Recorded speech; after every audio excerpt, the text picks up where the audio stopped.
welcome to What Now, a podcast for lost and found. This is your host, Amanda. As I'm recording, it is New Year's Eve today, but once this releases, this will be the first episode of 2024. So exciting. And welcome to the new year, everyone. As you're listening, I hope you had a fun and safe New Year's Eve. I personally did not go partying, but it was a good way to wind down the end of 2023. So I hope all of you had a good time, whether you were resting or enjoying nightlife or hanging out with your friends or family. I hope it was good.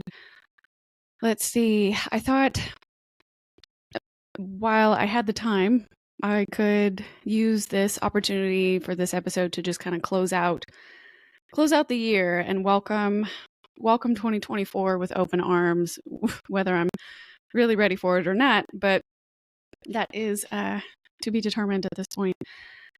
I thought I could catch you guys up on everything since Christmas and getting into, like everybody's been saying on the internet, New Year's resolutions and kind of my thoughts on that and the process I've been going through over the last couple of days, trying to come up with a decision for that and my thoughts behind them. And then, kind of close it out with, just well wishes to all of you. So that's kind of the summary of what we're going to talk about today. And let's get into it. So since Christmas, some of you may have been following along while I was there with my family, but Dirks and I drove up to stay with my parents.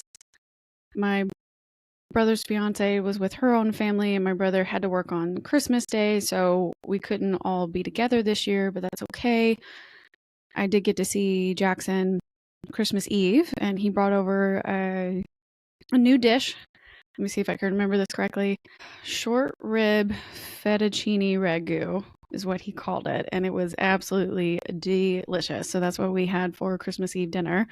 And then Christmas Day, I went with my parents to my maternal grandmother's house, and we spent time with my mom's siblings and their partners and just had a rather chill dinner. And basically, my aunts and uncles are all really funny, and they're all living in different parts of the South. But I think the thing that's going to stick with me the most was when my Uncle Jerry asked my Uncle Link, they were just catching up and saying hi to each other. And Jerry asks Link, how you doing? How you been feeling? And Link goes, hanging on like a hair in a biscuit. And all of us just started laughing, kind of like, what does that even mean? Is that a good thing? Is that a bad thing? Are you trying to say you feel disgusting or confused? I don't really know. And he goes, to defend himself, was like, well, it means, when a hair's been, when you open a biscuit and you find a hair in it, you know that it's been baked in. That sucker is not coming out. It ain't gonna budge. It's already been put through the ringer, going through the oven, getting baked off, and it's somehow still there. That's me. So for whatever reason, he is hanging on like a hair in a biscuit. And maybe that's just the Southern mountain man's version of, hanging on by the skin of your teeth, I guess. I don't know. Or a hair in your teeth at this point if you ate that biscuit. Because Lord knows, if it was a biscuit in my house, it's probably a dog hair that got baked into it. Oh. So that was a mess and a half. But I had a really good time. I was the only grandchild that was able to make it to the festivities this year. So I got a lot of attention. Luckily, not about my relationship status this year, but rather my career status. And, what are you doing? How's work? Where are you going? What do you want to do? What are you trying to pursue? What brings you joy? Et cetera, et cetera, et cetera. I think people have given up on whether or not I'm going to find a partner or not. My parents are pretty funny. Since my brother's been engaged, we're all in a group chat together talking about like plans for that particular event and what he and his fiance would like to do. And they were talking about groomsmen's gifts. And I won't say what Jackson wants to give them, but my mom had suggested bow ties from this place called Brackish. And they're lovely, handmade bow ties, but they're made with feathers. So bird feathers that have been humanely used. And they're just absolute works of art, complete one of a kinds. They don't repeat birds each year. So whenever you go into that store, it's new jewelry, new handmade accessories out of whatever they were finding that particular year. So she floated that idea, and Jackson said, maybe, maybe not, kind of a thing. But she goes, the point of me telling the story is that she goes, it's fine. I'll just save them for when I renew my vows to your father. And I thought, when I saw that in the group chat, my initial thought was, oh, good. I'm so glad that we've already decided that it's fine. I'll save this idea for Amanda's wedding is not what is coming out of their mouth anymore. It's, well, I'll save it for when I renew my vows to your father, because that's more likely to happen. A meteor is going to hit Earth before Amanda finally says yes to someone. Oh, God bless. No, I know, don't get me wrong. I know that is not the intention of what my mother said. That is just me admitting that that's my thought process. By the end of this year, that is my thought process. Like, yeah, we're just, thank God they've stopped asking. Thank God they've stopped suggesting it's going to be my turn, because it's okay. It's okay. It will be absolutely lovely when they decide to renew their vows together. I think it'll be very sweet. And my dad obviously loves those bow ties anyway, so he is not going to object to getting a new one by any means. But yeah, so that was that trip. Half the family also had the flu, so I couldn't see the other half of the group. So it was mostly me double fisting wine and bourbon, trying not to freak out about what's your 5-year plan with your career. Because guess what? A girl don't have an answer for that either. So that's okay. That's okay. Oh, man. But I hope that everybody else anybody listening, I hope all of you had a good time with your families if you were able to see them, that you enjoyed the holiday season and found a way to rest and recuperate and reflect on everything you've accomplished, everything you want to do in the upcoming year, and just, took time to rejoice in what's going well for you right now, and reflect or reach out to your friends or your family where it may not be going well for them, and keeping them in your thoughts and showing them that you love them in other ways, right? Ways that will be helpful for them. Because I know sometimes the holidays are tough for other people, and it's not always a good time. So I can respect that two things can be true at once, right? So, like we talk about on the show all the time, two things can always be true at once. We can hold space for both the good and the bad during the holidays. But all this to say, as soon as Christmas was over, I started to notice a lot of people, or at least on social media, were starting to talk about New Year's resolutions, how to wrap up your year, things to look forward to in 2024, how to either accept or execute in things in 2024, and what you should be doing, what you should be leaving behind, what you should be forgetting, like 5 things we're no longer taking with us into 2024, or 5 things we're going to make sure we are going to do in 2024, or other messages that were just like, look, it's just another Monday. You're going to go to sleep tonight on Sunday, you're going to wake up and it's going to be Monday, and that's basically it. There's no need to put all the pressure on yourself to magically have all of your problems figured out come Monday, January 1. So I thought that could be something we could address on the show today.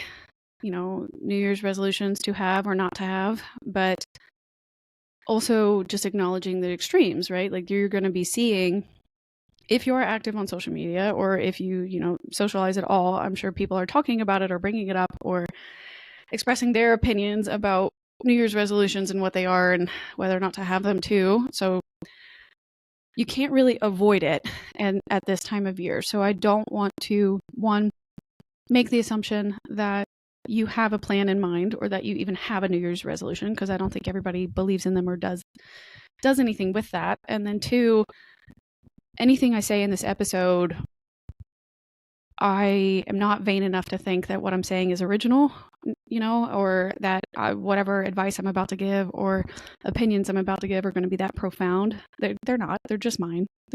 It's my research and it's my opinions, right? Based on that research. So I have a couple quotes that I've been saving for the last couple of days, things that I either admired or that kind of gave me some food for thought. And I figured I could share those on the episode with y'all and just kind of discuss my thought process while reading those to you. But that's really where I'm at. I don't have an answer, but I'm hoping that sometimes in life you may not be ready to talk about something or agree with something or reconcile with a certain situation that you might be in until you hear it discussed by a third-party person or an objective outsider, right? So maybe this is something that's been on your mind, and by listening to this show today, it will either hopefully resonate or help you in some way make a decision if you've been struggling with trying to figure that out, but let's dive on in. So New Year's resolutions, to have or not to have. I personally, I don't really believe in them. I'm sure when we were young, my parents may have asked us, well, what's your New Year's resolution? What are you going to do differently in the next year? Or what is it that you're going to hope for or try to do or accomplish? So I'm sure we talked about them growing up, but it was never a big deal, right? Because we always had so many other things going on. Like we were already traveling to and from grandparents' houses. We were already trying to get ready for mine and my brother's birthdays, which are in January. So right after the holidays, we were going either in or out of back to school, right after that. So it just wasn't, I don't think there was much time in between December and January where we weren't getting ready to just hit the ground running, just to sheerly exist, much less put pressure or expectations on one another that we were going to achieve something. I also personally believe that just because January 1 is the top of the calendar year, there's so many other ways and throughout our society where what we consider to be quarter 1, quarter 2, quarter 3, quarter 4. If you're doing fiscal year versus calendar year, and fiscal year is dependent on the company or the group that you work for. Like for the federal government, it's always in October all the way through. And for the at my marketing agency that I work at, we work off of the calendar year. So internal projects look quarterly beginning in January. But if you're on the sales teams, sales reports and recommendations and planning strategy starts based on the clientele that you're working with. So for me, I work on the federal government sales team. So I operate on 2 separate planning systems. Like internal marketing, I do everything January through December, and then sales, I do October through September. So I am constantly thinking in 2 different worlds at all times. So it doesn't really leave a lot of room for me to think about my own goals and when should I start one and then check myself for milestones, right? That's not really feasible. I also strongly believe that goals can be rolled over if you haven't achieved them yet. Telling yourself I have 1 year to get all of this done, or I have 1 year to lose all this weight, or I have 1 year to start this business, or I have 1 year to do X, Y, or Z, whatever the particular goal. I have 1 year to quit smoking. I have 1 year to quit drinking. I have 1 year to, readjust my financial mindset. Whatever, whatever your goal actually is.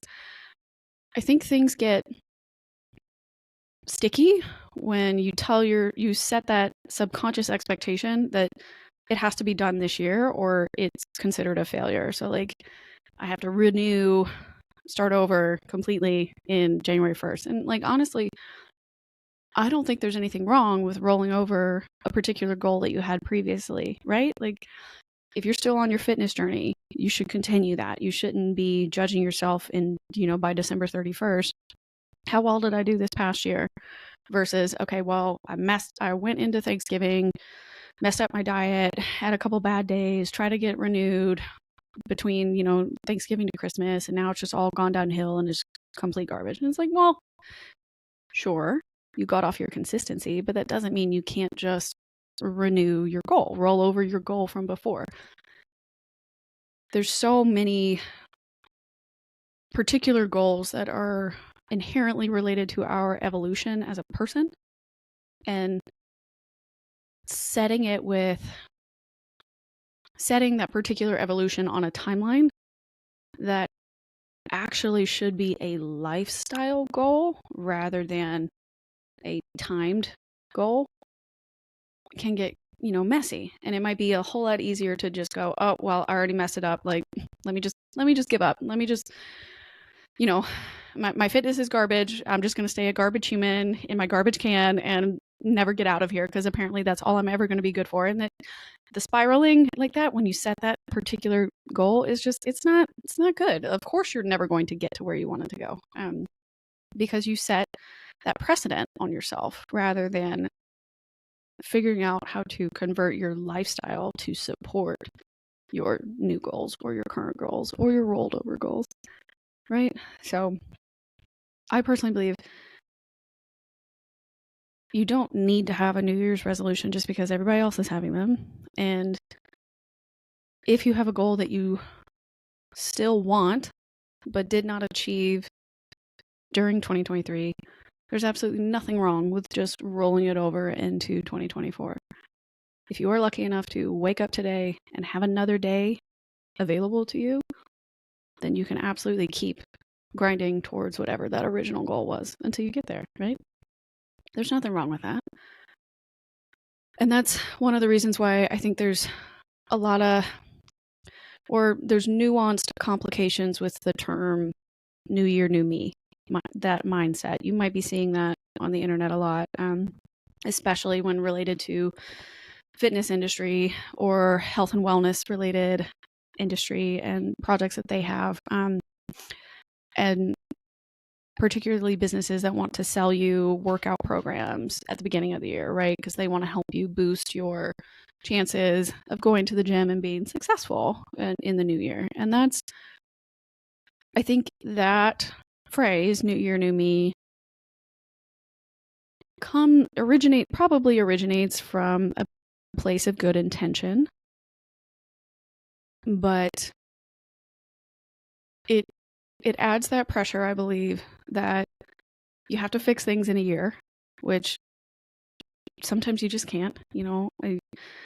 Fitness should be a lifestyle evolution for you. You're going to go through lots of different phases in your life where you do change and you do have different pressures and environmental factors that are going to affect how you show up for yourself. So I think it's difficult to constantly expect yourself to renew.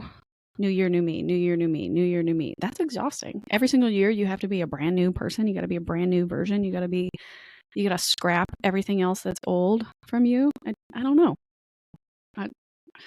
I don't know. That seems like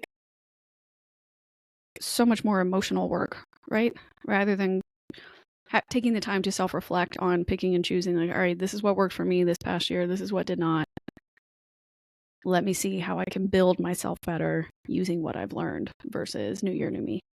New year, starting all over from scratch. Roll up this wad of paper of a human and toss that in the bin, and let's just start with a new scrap of paper. Like, no, there shouldn't be that much added, pressure. It's sometimes when people use this phrase, new year, new me, it's almost suggesting that you are inherently wrong, bad, lazy, imperfect, not good enough to begin with. And to a certain extent, yes, nobody's perfect, right? Absolutely. I'm not, you're not, it doesn't make you better or worse than me or me better or worse than you. Just the truth is you're a human, right? But you're not, I don't believe that you're inherently wrong or inherently bad or inherently lazy or inherently not enough to begin with. So therefore you need new you, right? You don't, new year, new me. That's, sometimes it's applicable, and I think other times it's dangerous to say. Does that make sense? Like there's a time and a place for reinvention, and there's a time and a place where you are going to be starting over. There's a time and a place where you are going to be forced to evolve. You are going to get uncomfortable. Something is going to throw you off your game. You're going to lose or fail in a big way, and it's going to possibly derail you for a minute, but there's always the chance for your perspective and your emotional control to take hold and to be like, you know what, this did not work out and this sucks. I can admit that the feeling is terrible and that I wish it had gone the other way, but that's an okay moment to be like, all right, I need to gather the lessons learned and be a better person, or renew myself, evolve myself, reinvent myself to get to where I need to go next, you know, and that's fine. Starting over like that, I think, is a valuable thing to do, and you should do throughout your life, no matter how old you are, no matter where you are, financially, emotionally, physically. That learning about yourself is never a bad idea. But there's a time and a place for that. So I would very hesitate to believe every single word someone says if they are clinging very tightly to new year, new me. It's just not, it's not a good way to, I think, start your year by already telling yourself a negative thing that, like, I wasn't good enough. I need to be someone else. I need to be this new version of myself. And like, that's not, you are always enough with room to improve. Or what is it that Jess Sims, the Peloton instructor, says? Like, you're allowed to be a masterpiece and a work in progress at the same. My statement, or my version of what Jess Sims says, would be more like, new year, same badass me, right? But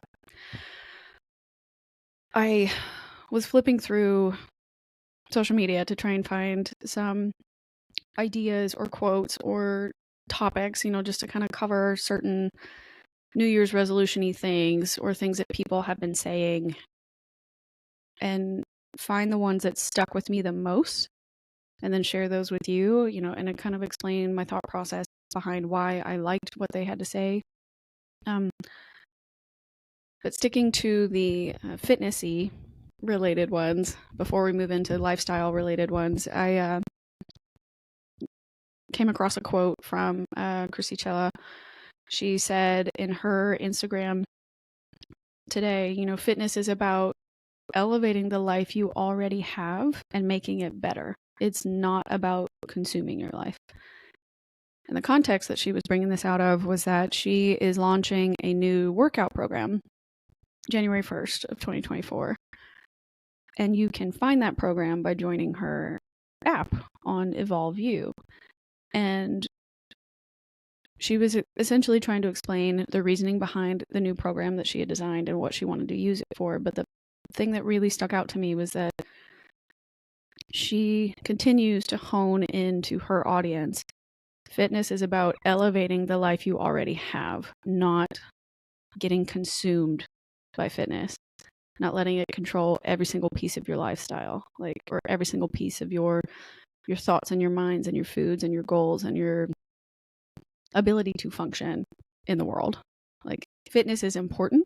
You need it to help you with longevity of your life, for elevating your life, but it should never consume your self-worth, if that makes sense.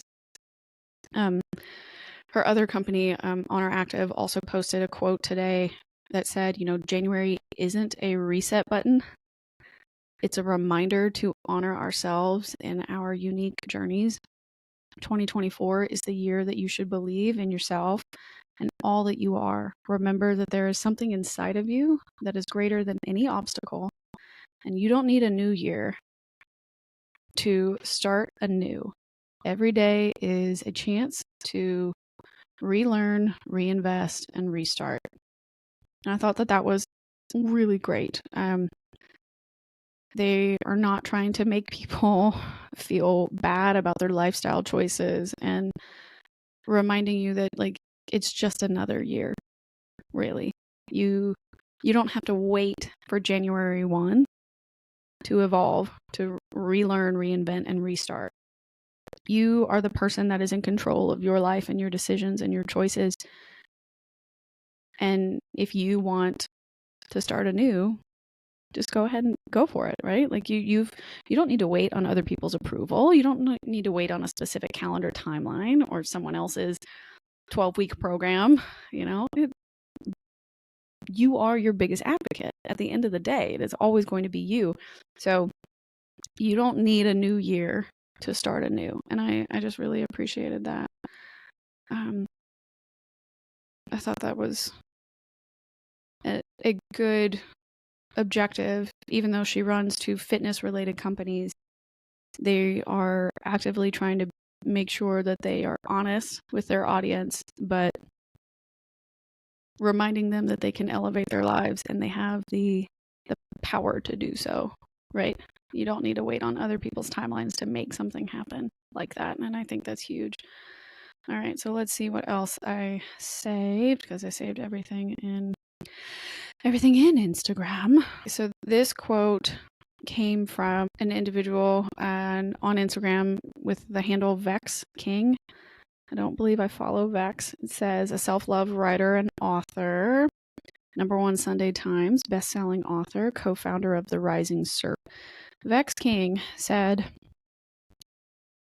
for 2024, just go for it. Start that business or project. Put yourself out there. Try that practice. Apply for that role. Sign up for that class. Join that community. Implement that ritual. Explore that concept. Learn that skill. Make that call. Set those boundaries. Approach that person. Ask those questions. Pick up that hobby. Go for that run or walk or workout. Give up that habit. Create that video. Record that podcast. Write that book. Cook that dish. Embrace that style. Book that therapist. Book that coach. Journal those thoughts and emotions. Challenge that belief. Release that guilt. Visualize those goals. Speak those affirmations. Book that time off. Watch those documentaries. Take that chance. Share that love.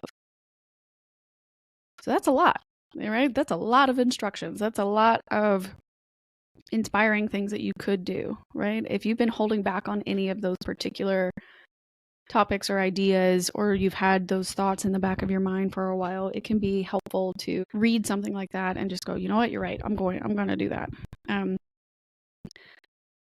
He continues in the caption to talk about not trying to do it all. Like, yes, I just told you just go for it, and I gave you all the things that you could be going for, but you don't really need to. You don't need to be taking action without purpose, right? Like you should be taking action to limit mental chaos, and then whatever comes from that, own it. Whatever you've reflected enough on to realize, okay, that's actually my goal, then that's what you should execute on. Don't get overwhelmed by wanting to do all of these things. You can get all of those things done that he wrote in his Instagram post, but you're going to want to keep your efforts steady and consistent enough so that way you can make progress, but be thoughtful and observe how well that's going for you and then correct as needed. Right? So I thought that was a good one. Another one that I read was this year. This is from Lexi Florentina. Again, someone else that I don't actually know. It says, a somatic and trauma trained practitioner, writer, attachment centered healing. You can apply for sessions and courses with her. But I just really appreciated this quote because a friend of mine posted it. this year, I'm not doing New Year's resolutions. Instead, I'm acknowledging all the things I have already went through, that I have already accomplished. And no, I don't mean the type of accomplishments that everyone else could see. I mean the ones that only I could ever know were actually a mountain for me to climb. The moments where I softened in places where I would usually stay tense. The moments where I said no, where I'd usually force myself to say yes. The moments where I'd say how I felt instead of making myself small. The moments I gave myself permission to not have to do it all. The moments where I actually rested. The moments where I was present with things that brought me joy. The moments where I took the leap even when I wasn't fully confident. The moments where I didn't shame myself for how I felt. The moments where, for once, I had compassion for myself. This year, I'm reflecting on the little moments where I experienced something a little different. Something the eyes could not see, but something that was still big for me. And I read through that several times when I saw that post come across my feed, and she was talking about like not the accomplishments that everyone else could see, but the ones where I had the mountain that I needed to climb, but people didn't recognize that that's what that was. And giving yourself permission to not have to do it all. I still struggle with that. I want to do it all. I am pretty independent. I, set really strict goals for myself and expectations for how I want to operate. And lately I've been living in a life where I don't really have a plan, and that's been tough for me to reconcile with, right? I'm in an uncomfortable growth phase of my life, and I'm trying to be as honest about that as possible and admit, I am still struggling to give myself permission to not have to do it all. But this was a really big year for me, and it was hard, but it was beautiful. And I started something completely new. Especially with the, in particular with the podcast, I let go of some things that normally would have irritated me that don't anymore. I recognized distractions when they were happening, and learning to not give in to those distractions anymore, I think, is really important. And a lot of those were moments that nobody else got to see. And I'm proud of that, right? I'm really proud of that. So I saved these two quotes because I thought they were important to remind people that, like, you can always go for it, but you do not have to do it all. And putting so much pressure on yourself like that is just so unnecessary, right? But one of the things I've learned in 2023 regarding New Year's resolutions, I still don't necessarily believe in them.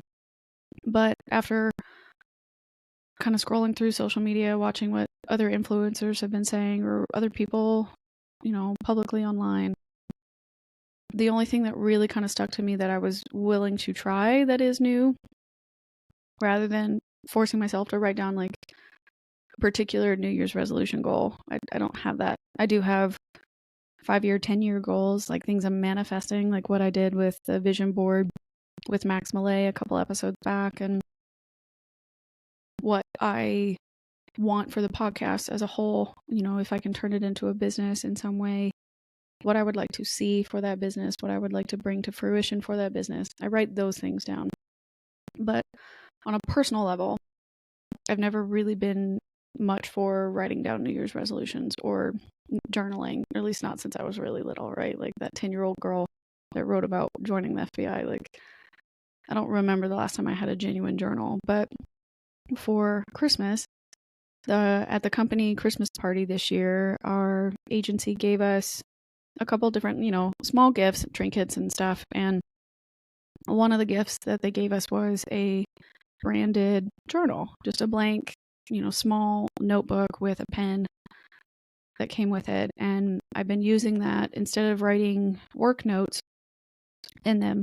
I have it at my bedside table now, and every night before I go to sleep, and I've been writing in it. And this idea did not come organically to me. I was listening to an episode of Nicole Byer's podcast, and she had a guest on there that talked about, I don't really believe in journaling or having a diary or, making your assertions about yourself out loud sometimes. But the biggest thing that I've noticed that has changed in my life is when I would write down every night what it is I have in the future. And by manifesting what I say to myself that I will have, it has come to fruition every single time, whether it took a year, 5 years, maybe 10 years for it to happen. But that is the thing that I do when I write that down. It comes to me by allowing the flow, I guess, of the universe to work in her favor. That is what has worked for her. So for the last couple of weeks, I've been using that journal that that our company gave us.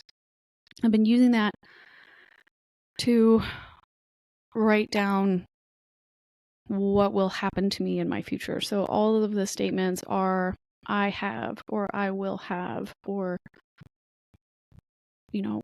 things like that. So it's something small to like, I am healthy. I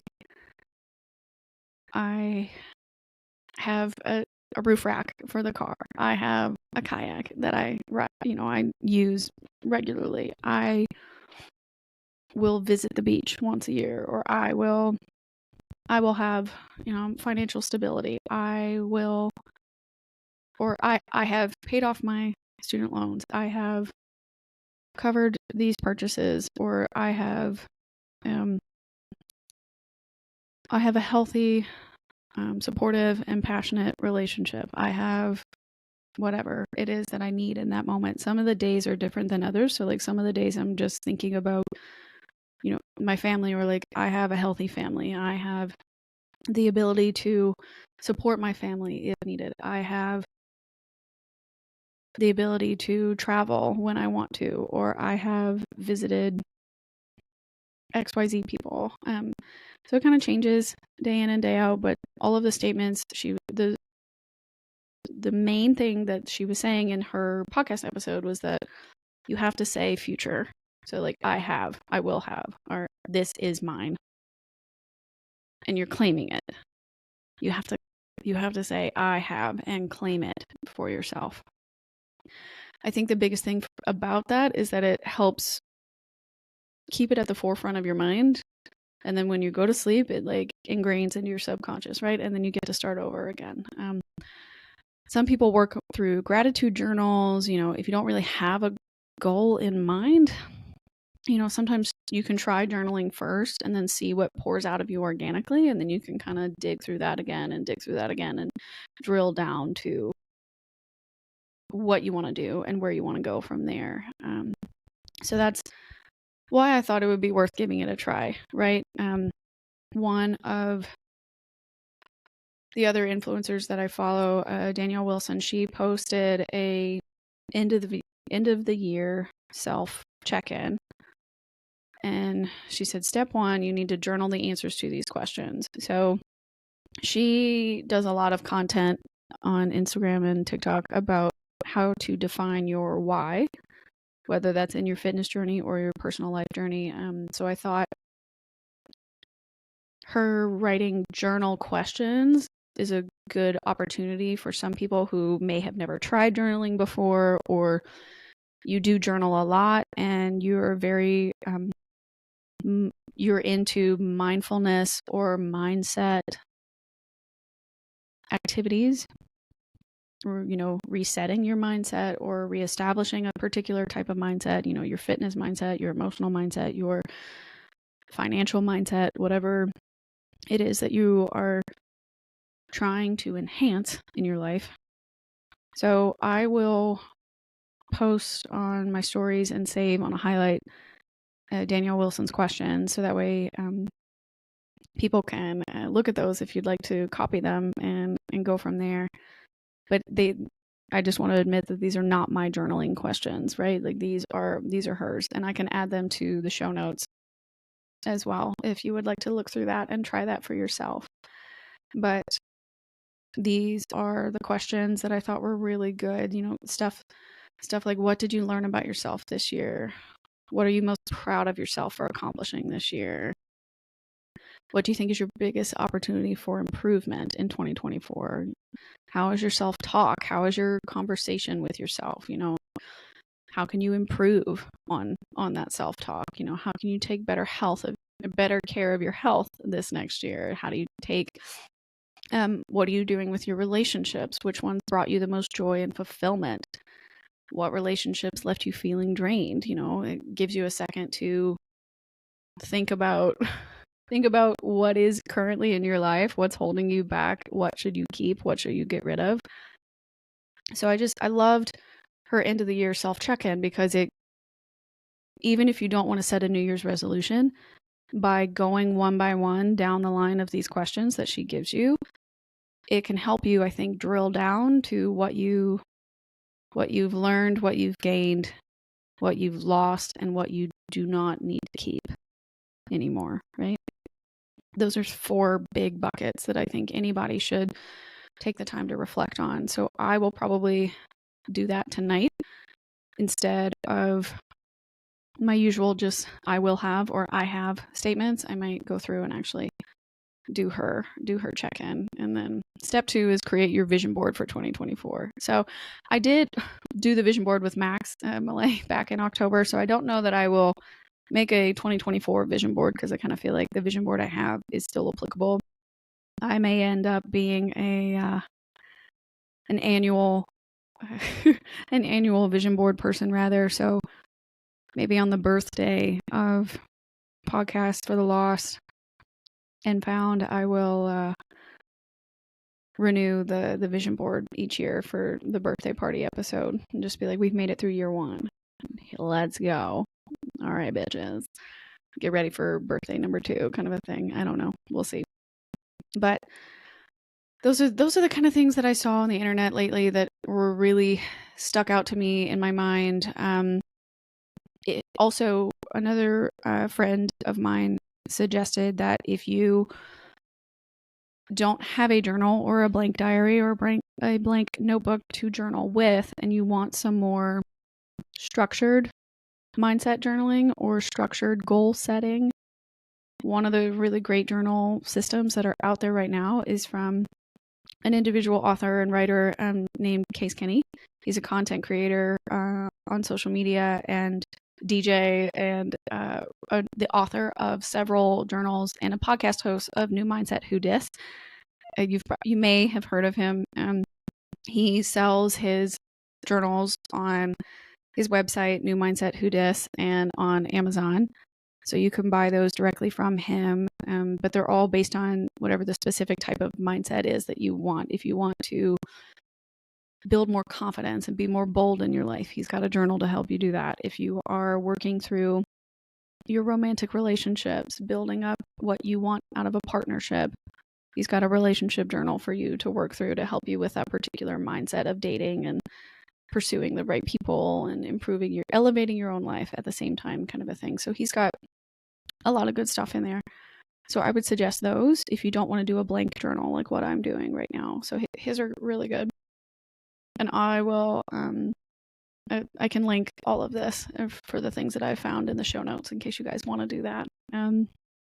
But that's kind of really it, y'all. I just wanted to get on here and, say Happy New Year, but also remind you that, like, if you're feeling anxious about all this goal setting or all these new renewals or feeling like you have to reinvent yourself, you don't need to, right? Like, you can always go for it, but you don't need to stress yourself out and try and do it all. Like, there's a reason that people always ask for the strategy behind what you want to execute on, and whatever it is your goals are, right? And the means of how to get those things accomplished. Taking the time to be thoughtful and purposeful in your decisions on whatever goal it is you want to set for yourself. I think that whatever New Year's resolution you pick, it should help elevate your life, not consume your life. But that's really where I would go with it. I'd definitely try the journaling exercise from Danielle Wilson. If any of you have inspiring quotes that you found during your New Year's resolution process or things that you saw over the last couple of days, feel free to send them in. I love hearing what other people think about the topics that I bring up on the episodes. And if you had a New Year's resolution that you wanted to share, I'd love to hear about it and discuss that with you or support you along your journey.